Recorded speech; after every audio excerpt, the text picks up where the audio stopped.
where product meets design is brought to you by Fuego UX, a UX research, strategy, and design consultancy. Hey, James, thanks so much for joining the show today. It's all good. Yeah. Cheers, Alex. Thanks for having me on.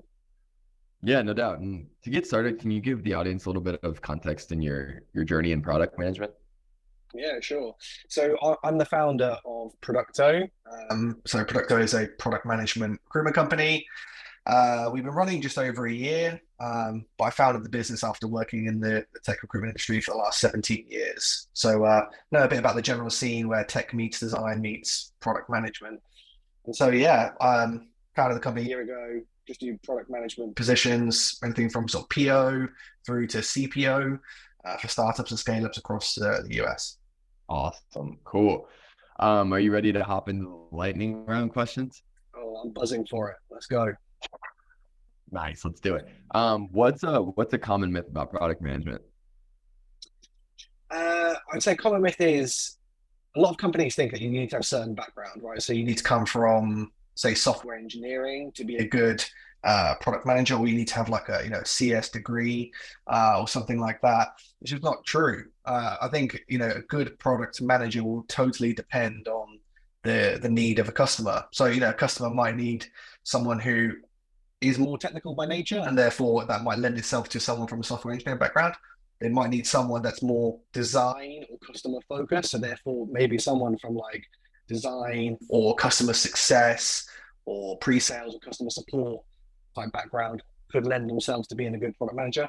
But I generally think this whole, to be a great PM, you must have done this or you must have this particular background is wrong. I do think there are a list of skills that they need, but we can maybe get onto that a bit later. What's one thing about product that no one agrees with you about? That's a kind of a good one. I don't know if people disagree with me on it, but I will say that I think there's just a lack of awareness about what product management is and how nuanced it can be versus other functions. So I think if you don't know product management and you're kind of new to it, or your company needs to hire it, it's like, hey, we just need a product manager. Everyone's all the same, they kind of have the same skill sets. Like that's definitely not the case. So I think the fact that there's so many variables makes it almost more bespoke. So I think people who are not aware of it will disagree with that. People who are in the know will know that is incredibly varied. What's one underrated or indispensable tool for product? I think like underrated skills, I suppose, that I look for product professionals are, I think, like relationship building skills. I mean, we know it's a key part of most people in a job, but I think the ability to build relationships, to influence people, to resolve conflict, to negotiate, and direct people towards a common goal, I think is a really important skill. I'd say some indispensable ones are probably just like curiosity. You've got to be curious. If you don't have that in the bag, I think you'll struggle as a good product professional. Cool. I'd love to switch gears to kind of like what you're seeing in the market now. Are you seeing teams still kind of hiring very niche roles like product marketing and then, more tech focused product roles, or are people looking for generalists?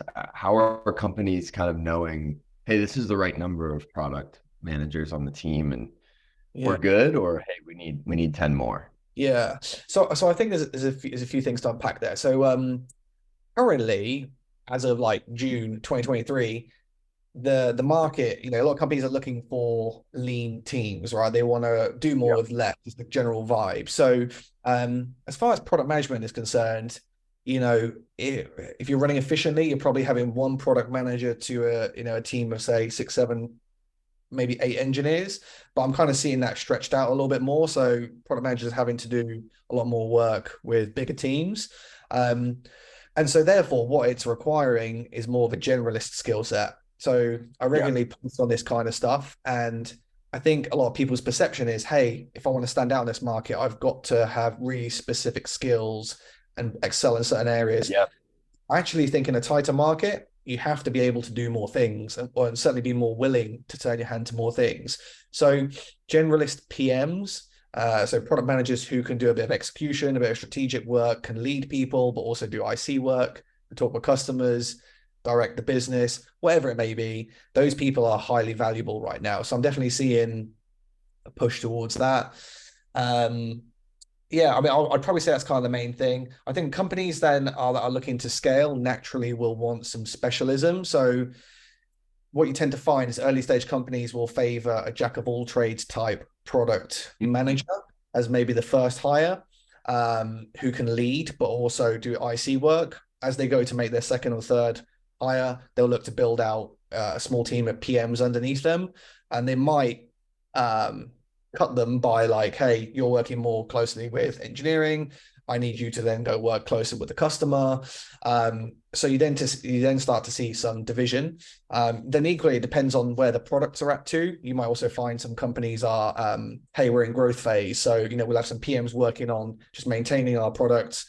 We need some other PMs to come in and figure out how do we scale this? How do we take it from 100 customers to 1,000 customers? So that's when you start to see more niche roles like you asked Yeah. about around like growth PM, for example. But there's lots of different roles out there, lots of different specialisms. 100%. One of the things I'm curious about is the types of cultures where PMs, thrive, succeed versus the cultures where maybe they're not allowed to grow as much. I mean, I think it's a role that requires a ton of trust and a certain level of autonomy to go, hey, I'm going to go talk to these customers. Hey, I'm going to go learn about this subset of engineering. Like, what cultures do you think provide that opportunity for growth and success? And on the contrary, which ones do you think need to evolve? Yeah, great question. So I hear it all the time from people who are looking to leave jobs, right? So where it goes wrong and where there's a big indicator of what needs to happen is, I think companies who know that they need to hire for product, so say you're an early stage company and you're like, hey, we need to find a product manager to own this full time because the founder is probably the person who's got it to a point and needs to hand it off. That founder and the leadership team and even the rest of the business needs to be ready to have a product manager. So that's almost like the first thing that I think that needs to happen. So does the business understand a bit about product management and what that looks like? I mean, clearly it might be a first step for them. You talked about trust, collaboration, radical candor. I hear that term being used quite a lot, but just being able to talk openly and honestly without any sort of bullshit is really important for a product manager. I think a few questions here. First is like, where are you seeing product and design collaborate in the organizations that you work with? And second being, how do you suss that out from a product manager, like their ability to understand and work with designers?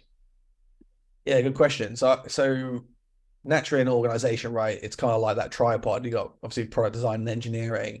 Sometimes I feel like in organizations, the PM can encroach on the designer's territory, especially when it comes to like the interview phase, the discovery phase, aligning on the goals and the expected outcomes. But that's actually where it works quite well. So from when I'm working with customers who are trying to hire product managers at different levels, the way they operate best with design is when the two kind of go hand in hand, right? So the product designers and product managers are both involved in the interviews and demos with their target customers. They're both involved in conversations with the internal teams, to make sure they're identifying the pain points. Because I think the biggest friction between all three teams is alignment. Like if we're not aligned, we're going to build something that isn't going to hit the nail on the head, or we have the wrong expectations. It just doesn't. It misses the mark, and that's where I think having representatives at the table for both design, engineering, and product management is really important. So that's where I've seen it work really well. Where I've seen it work poorly is where one of those three kind of encroaches on the other and starts, barking orders at the other. But it's tough, right? I think in small organizations where there's fewer people, there's less of an established function for each one.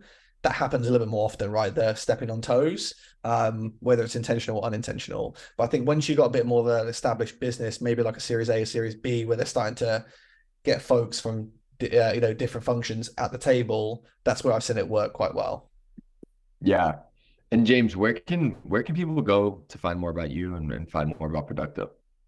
Yeah, I'm pretty active on LinkedIn. I post regularly about all things product management, job seeking, hiring, what to do, what not to do, things I've learned over the years. So they can definitely connect to me on LinkedIn. or follow what I post on LinkedIn. I've got a website, which is www.productotalent.com. I can maybe share it after this conversation. And if they want to, find out a bit more about the business, what we're all about, see the type of customers we're working with, we're very transparent about what we do, and very real about making an impact in the product management community. James, thanks so much for coming on the show today. No worries. Thanks for having me.